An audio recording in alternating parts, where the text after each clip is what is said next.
भगवान शिव के भक्तों की कोई कमी नहीं है। भगवान शिव के भक्त उन्हें खुश करने के लिए कई तरह की चीजें चढ़ाते हैं, जिनमें से धतूरा भी एक है। धतूरा और उसके फूल भगवान शिव को बहुत ही प्रिय हैं।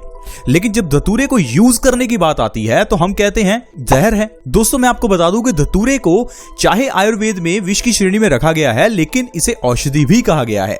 धतूरा एक ऐसी चीज है जिसे सही ढंग से इस्तेमाल करने पर आपके बालों का झड़ना रुक सकता है। भयंकर से भयंकर गठिया यानी कि अर्थराइटिस की प्रॉब्लम से आराम मिल सकता है। अस्थमा की प्रॉब्लम आप धतूरे से ठीक कर सकते हैं। और भी ढेरों ऐसी प्रॉब्लम्स हैं जो सिर्फ और सिर्फ धतूरे से ठीक हो सकती हैं, लेकिन इसके बारे में आप जानते ही नहीं होंगे। तो आइए जानते हैं धतूरे का इस्तेमाल किस ढंग से करें ताकि बीमारियों को जड़ से खत्म किया जा सके। दोस्तों, मैं आपको एक चीज बता दूं कि धतूरा एक तरह से विष होता है। अगर इसे सही ढंग से इस्तेमाल ना किया जाए तो ये आपके लिए घातक भी हो सकता है। इसलिए बिना सोचे समझे और बिना अच्छी तरह से जाने आप धतूरे का इस्तेमाल बिल्कुल ना करें। आइए जानते हैं बालों को झड़ने से रोकने के लिए इस्तेमाल कैसे करें। दोस्तों, अगर आपके बाल झड़ते हैं तो आप कई तरह के शैम्पू, सीरम काफी कुछ लगाकर देख चुके होंगे, लेकिन बालों का झड़ना नहीं रुक पा रहा। आप क्या कीजिए, अगर आपको गंजापन तक आ चुका है, आपके बाल बिल्कुल ही झड़ चुके हैं, तो आप धतूरे का रस निकाल लीजिए। धतूरे के रस को अपने बालों की जड़ों में लगाइए। हफ्ते में 2 दिन और 1 महीना ऐसा करने से आपके गंजे सिर पर भी बाल आ सकते हैं। दोस्तों, इतना बढ़िया ये नुस्खा है, आयुर्वेदिक नुस्खा है, आप इसको जरूर ट्राई करके देखें। आपके झड़ते हुए बाल 15 से 20 दिनों में झड़ना बंद हो जाएंगे और 1 महीने में तो गंजे सिर पर भी बाल उगने शुरू हो जाते हैं। दोस्तों, आप इस नुस्खे को जरूर अप्लाई करें। अब बात करते हैं गठिया की प्रॉब्लम की। गठिया यानी कि अर्थराइटिस, जिसमें जॉइंट पेन बहुत ज्यादा होता है, आपको चलना फिरना मुश्किल हो जाता है। कुछ लोग तो ऐसे हैं जिनको करवट लेना तक मुश्किल हो जाता है। दोस्तों, गठिया की प्रॉब्लम से छुटकारा पाने के लिए धतूरे के बीजों के तेल से आपको मालिश करनी है। अगर आप धतूरे के बीजों के तेल से मालिश करते हैं तो इससे आपके गठिया की प्रॉब्लम 1 से 2 महीने में जड़ से खत्म हो जाएगी। अब किसी को अगर भयंकर से भयंकर गठिया है, या आपके जोड़ों में, आपके घुटनों में बहुत दर्द रहता है, आपसे चल फिर नहीं पा रहे हैं, आपको चलने में दिक्कत आती है, आप एक बार जरूर धतूरे के बीजों के तेल का मालिश करके देखें। आपको इससे बहुत ज्यादा फायदा मिलेगा। इसके अलावा दोस्तों, अगर आप अस्थमा के मरीज हैं, अस्थमा की प्रॉब्लम में सांस लेने में बहुत दिक्कत आती है। आजकल के पोल्यूशन के कारण और हमारी इम्यूनिटी कम होने के कारण अस्थमा की प्रॉब्लम हो जाती है। आपको अस्थमा की प्रॉब्लम के लिए धतूरे की भस्म यानी कि उसकी राख का आधा ग्राम और उसको शहद में मिलाकर सुबह खाली पेट लेना है। आधे ग्राम से ज्यादा बिल्कुल भी नहीं लेना। आपको सिर्फ और सिर्फ धतूरे की जो राख है उसका आधा ग्राम और बीच में 1 चम्मच शहद का मिलाकर उसे सुबह खाली पेट लेना है। ऐसा लगातार 1 महीना करने से अस्थमा की प्रॉब्लम जड़ से खत्म हो जाती है। अगर आपको पिछले 1 साल, 2 साल, यहाँ की 10 साल से अगर आपको ये प्रॉब्लम है तो वो भी आपकी ठीक हो जाएगी। प्लीज आप इस चीज को जरूर ट्राई करें। अगली चीज है दोस्तों, दाद, खाज, खुजली को ठीक करने के लिए। कभी भी अगर आपकी स्किन के ऊपर दाद, खाज, खुजली जैसी कोई भी प्रॉब्लम हो तो धतूरे की पत्तियों का रस निकालकर उसे अपनी स्किन पर लगाइए। यानी कि स्किन से जुड़ी हुई प्रॉब्लम्स के लिए धतूरा बहुत ही अच्छा है। धतूरे के अलावा भी दोस्तों ऐसी ढेरों चीजें हैं जो पूजा पाठ में इस्तेमाल होती हैं और वो सारी औषधि हैं, जैसे कि कनेर, इसके अलावा गेंदे के फूल। दोस्तों, ढेरों ऐसी चीजें हैं, लेकिन हम इन चीजों को समझ नहीं पाते, इसलिए हम धर्मों को अंधविश्वास समझते हैं। हम कहते हैं कि धतूरे को भगवान शिव को चढ़ाने से क्या होगा। दोस्तों, चीजों को, आयुर्वेद को धर्मों से जोड़ा गया ताकि इंसान आयुर्वेद का पालन कर सके, ये नहीं कि उसे अंधविश्वास कहे। अब जैसे कि अगर आपको सूजन की प्रॉब्लम है तो उसमें आप धतूरे का रस सूजन वाली जगह पर लगाइए, इससे आपकी सूजन बिल्कुल ठीक हो जाएगी। अब आप ही सोचिए, जब धतूरा आपके लिए इतना फायदा कर सकता है तो ये पूजनीय ही हुआ। इसके अलावा दोस्तों, इनफर्टिलिटी की प्रॉब्लम में भी ये बहुत फायदा करता है। मेल्स में इनफर्टिलिटी होने पर आपको धतूरे के बीज के तेल से मालिश करनी है। ऐसा करने से आपके शरीर में ताकत आएगी और इनफर्टिलिटी की प्रॉब्लम दूर हो जाएगी। तो दोस्तों, इस तरह से आप धतूरे के जरिए ढेरों बीमारियों को ठीक कर सकते हैं। दोस्तों, धतूरे के अलावा पूजा पाठ में इस्तेमाल होने वाली चीजें जैसे कि लौंग, इलायची, ये भी अपने आप में औषधि हैं। दोस्तों, हमें कहा जाता है कि खाली पेट ही मंदिर जाना चाहिए, नंगे पांव ही मंदिर जाना चाहिए। क्या आपने कभी सोचा कि ऐसा क्यों कहा जाता है? खाली पेट मंदिर जाने का मकसद क्या है? दोस्तों, खाली पेट मंदिर जाने पर जब मंदिर में आपको चरणामृत मिलता है, आपको लौंग, इलायची का प्रसाद मिलता है, ये सारा प्रसाद खाली पेट खाने से बॉडी स्वस्थ रहती है। इसीलिए कहा जाता है कि खाली पेट जाना चाहिए। खाली पेट जब आप लौंग खाते हैं तो ये आपकी बॉडी को फायदा करती है। खाली पेट जब आप चरणामृत लेते हैं तो वो आपको फायदा करता है। क्योंकि दोस्तों, आपने देखा होगा चरणामृत को तांबे के बर्तन में रखा जाता है। चरणामृत में तुलसी का पत्ता डाला जाता है। इसीलिए दोस्तों चरणामृत को अमृत कहा जाता है। आप ये मत समझे कि चरणामृत लेने से होगा क्या। ये जो आपको थोड़ा सा चरणामृत सुबह खाली पेट दिया जाता है, ये हमारी तकरीबन 20 से 25 बीमारियों को ठीक करता है। आप बस धर्मों को अपनाएं, उन्हें अंधविश्वास ना माने। अगर आपको कहा जाता है कि आपको इस पेड़ की पूजा करनी है, आपको गाय की पूजा करनी है या आपको धरती की पूजा करनी है, इसके पीछे का कोई मकसद है।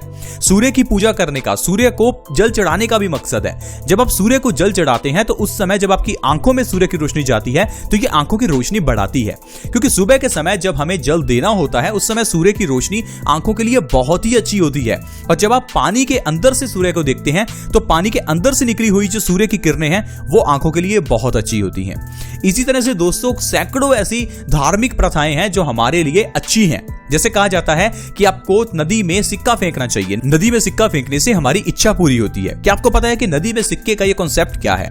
दरअसल दोस्तों पुराने जमाने में तांबे के सिक्के होते थे और तांबे के सिक्के को जब नदी में फेंका जाता था तो तांबे की दोस्तों ये प्रॉपर्टी है कि ये जो पानी है उसकी एक तो गुणवत्ता बढ़ा देता है, उसे साफ कर देता है और उसके अंदर कॉपर का कंटेंट बढ़ जाता है।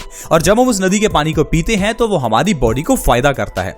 तो इसीलिए कहा जाता था कि आपको नदी में सिक्का फेंकना चाहिए। इसका मतलब ये नहीं था कि नदी में फेंकना एक अंधविश्वास है। आजकल हमने इन चीजों को अंधविश्वास समझ लिया, क्योंकि आजकल की जो पढ़ाई है वो हमारी टोटली पुराने जमाने की पढ़ाई से डिफरेंट है।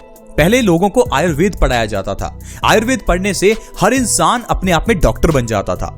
आज भी आयुर्वेद में लिखा है कि हर इंसान अपने आप में एक डॉक्टर है, लेकिन आजकल की जो मेडिकल साइंस है उसे तो कोई समझ ही नहीं सकता। आज की मेडिकल साइंस में बीमारियों के नाम इतने मुश्किल रखे जाते हैं ताकि इसे कोई समझ ना पाए। इसे सिर्फ वो समझ पाए जो डॉक्टरी की पढ़ाई करता है, ताकि डॉक्टर्स का बिजनेस चलता रहे।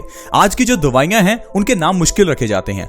कुछ लोग कहते हैं कि आप आज की मेडिकल साइंस के खिलाफ क्यों हैं। दोस्तों आप ही मुझे बताइए, आजकल की जो दवाइयां हैं उनके नाम आसान क्यों नहीं रखे जाते?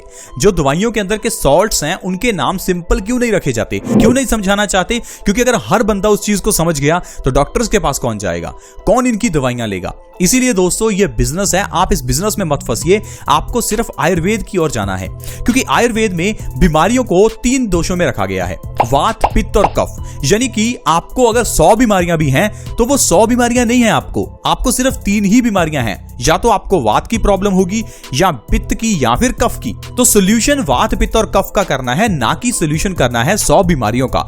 लेकिन आजकल एग्जैक्टली हो यही रहा है कि हम 100 बीमारियों का इलाज कर रहे हैं। कोई डायबिटीज का इलाज करवा रहा है, कोई थायराइड का, कोई बालों के झड़ने का, कोई पिंपल्स का, तो कोई दांतों के दर्द का। क्या आपको पता है कि अगर आपको थायराइड है या आपको डायबिटीज है तो इन दोनों बीमारियों के पीछे का कारण आपकी बॉडी में पित्त का बढ़ना है। लेकिन डॉक्टर आपको डायबिटीज के लिए दवाई अलग देगा, थायराइड के लिए दवाई अलग देगा।